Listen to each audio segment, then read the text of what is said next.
start judging and talking about what the next person doesn't do or what they did do that you didn't like, and come to find out attacks can be sporadic. I'm like a drunken master without the drink spazzing. Jackie Chan on these punks who wanna rob. I'm turning supermarkets into scenes from Rumble in the Bronx. Throwing punches in bunches, every one of them landing. Accuracy's 100, I smash it with one punch. Dixon Jr. here, Dixon Self Defense Academy. So this is day 4 of the vlog. I missed a day. So this is Thursday right now. I missed Wednesday. Very busy day. Not intentionally, but it is what it is. But this is what it's about. So I'm going to do the Magic 50 workout again. I'm going to be using, I don't know, we're going to go 40. We're going to go with the 40-pound dumbbells. Once again, it's 5 snatches, both arms, 10 dumbbell swings, 10 burpees, rest 1 minute, 5 sets of that. Okay, and we're staying true to the rest period, 1 minute. So let's recap, okay?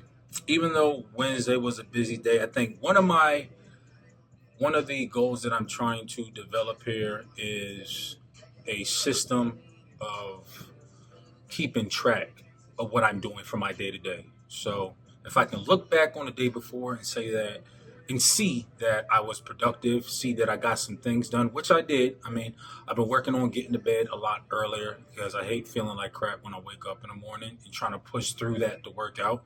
If any of you know what I'm talking about, can I get up? Amen. Preach on, Reverend. Ain't that the truth? But yeah, I got to bed fairly early. I read a little bit before I did go to bed, which is what I want to do more. I don't want to be on the device. I want to have a cutoff time for that. Let my brain wind down, because I hate laying down, but my mind is still going. I don't know anybody who can sleep like that, but I don't. So with that being said, got to bed a little early, had to be up at 4, be at the gym,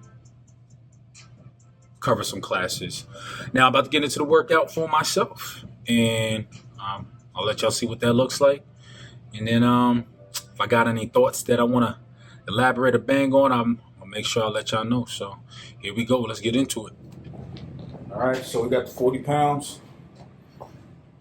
We're going 5 snatches each arm, 10 dumbbell swings, 10 burpees, rest a minute, and we're going 5 times.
One down, 4 to go.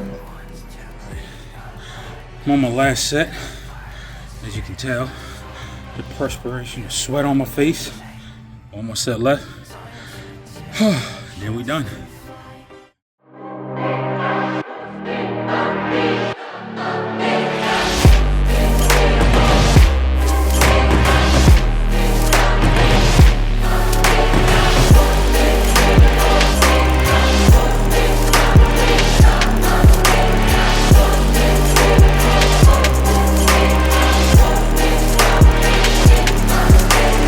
Time just to fly, feeling like I'm 10 feet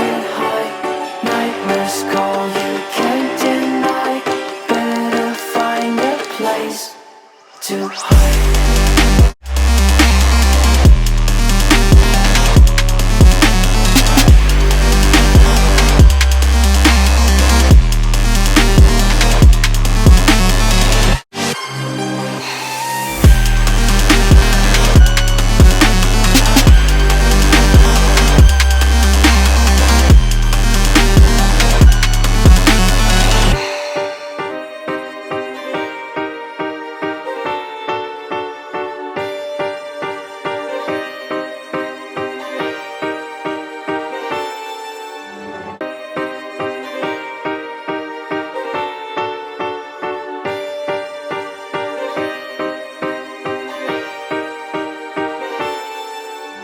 All right.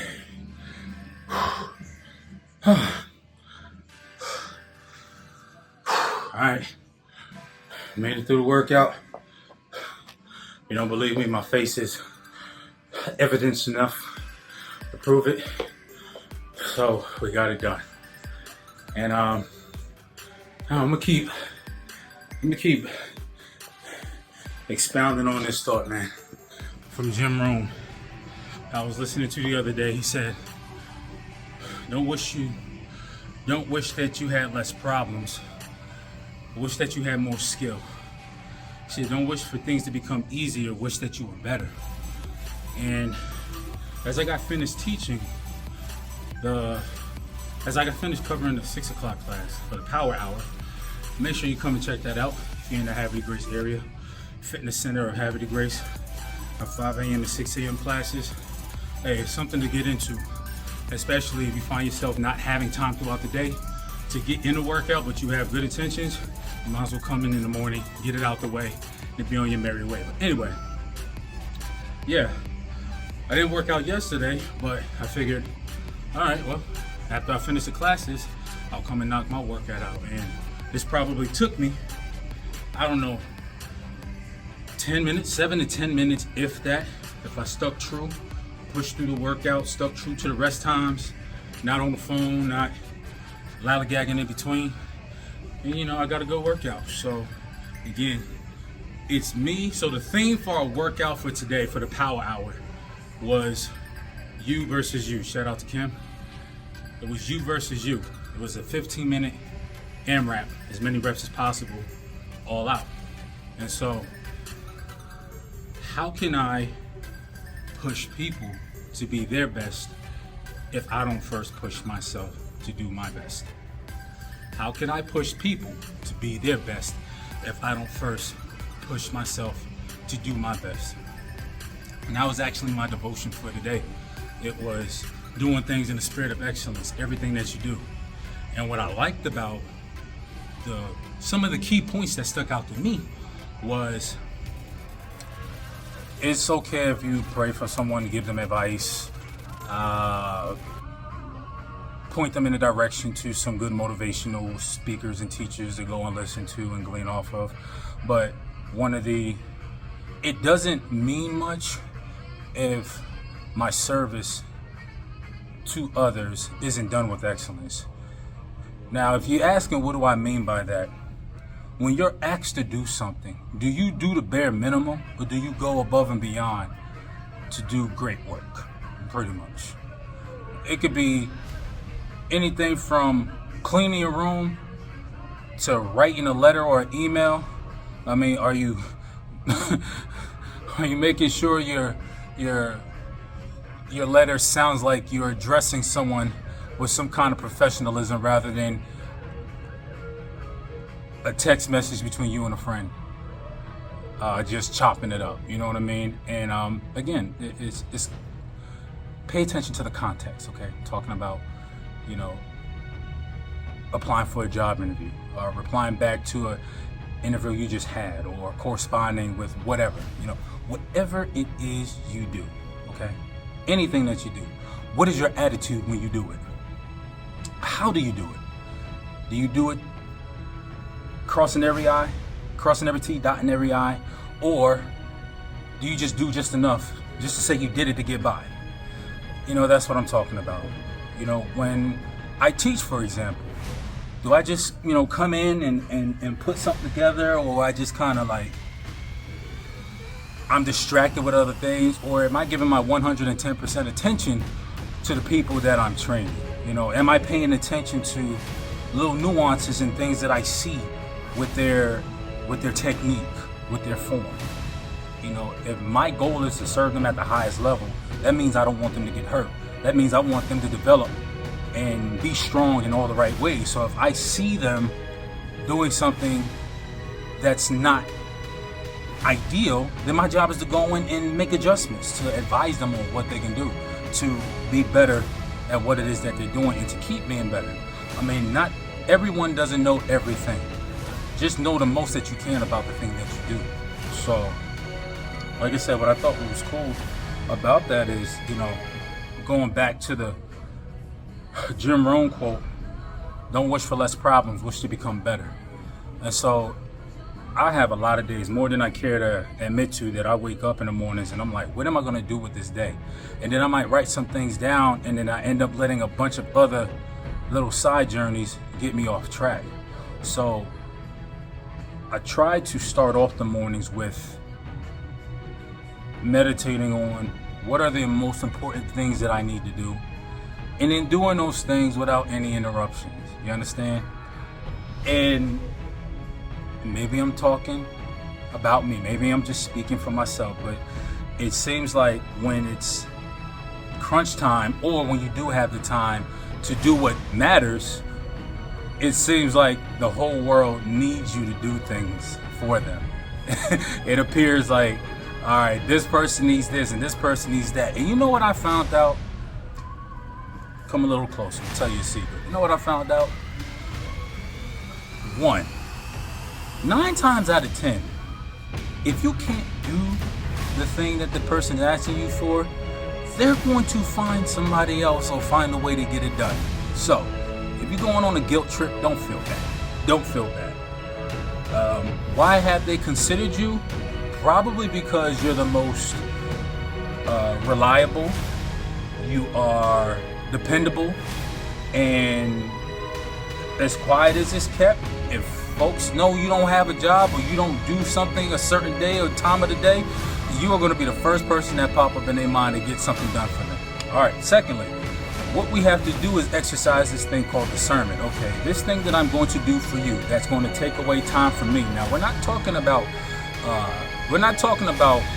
servitude in the sense that, okay, you can do it, but you don't have anything like in that time slot, you know, occupying your time. Like, you can do it, you just don't, you just don't want to, you just don't feel like it, or you just overall just don't like doing anything for anybody. No, we're not talking about that.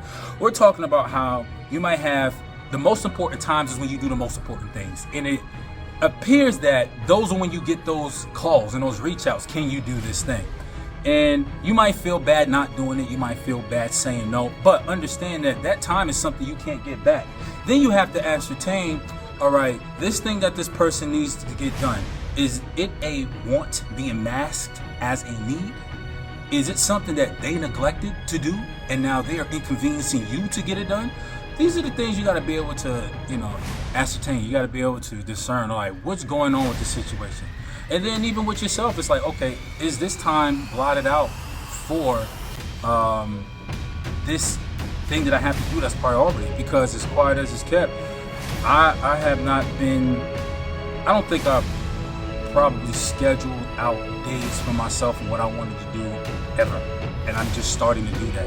And having times where you just don't pick up that phone, where you just don't answer it. It's on do not disturb. It's like, listen, the world still will go on. If I remember, my grandfather, I think, used to tell me, he said, if I'm busy and somebody calls, if it's important enough, they'll leave a message or they'll call back.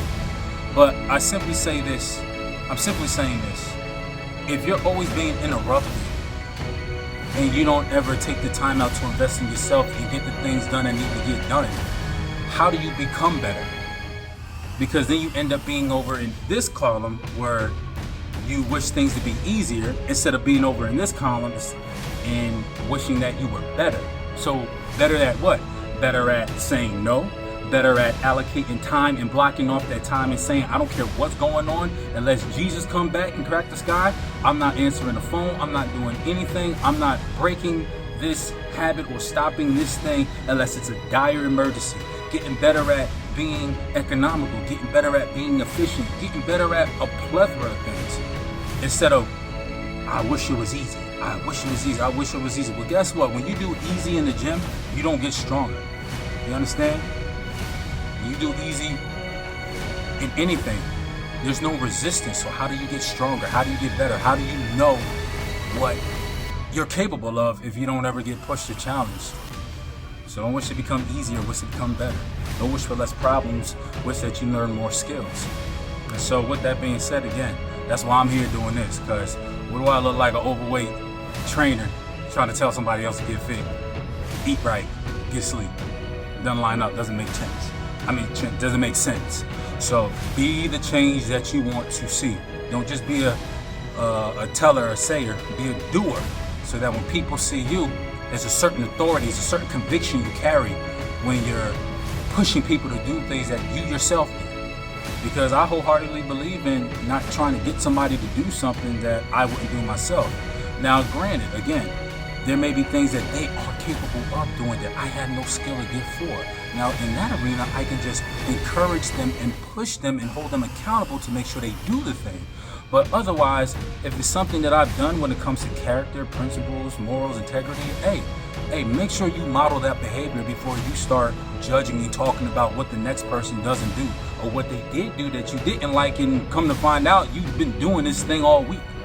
Yeah, we have a tendency to do that. So I'm off my soapbox. This is day 4, Daryl Dixon Jr., Dixon Self Defense Academy, where we exist to educate, empower, and equip families through self-defense awareness for families in every environment, otherwise S.A.F.E Training. All right, till then, peace. Every one of them landing, accuracy's 100. I smash him with one punch, man.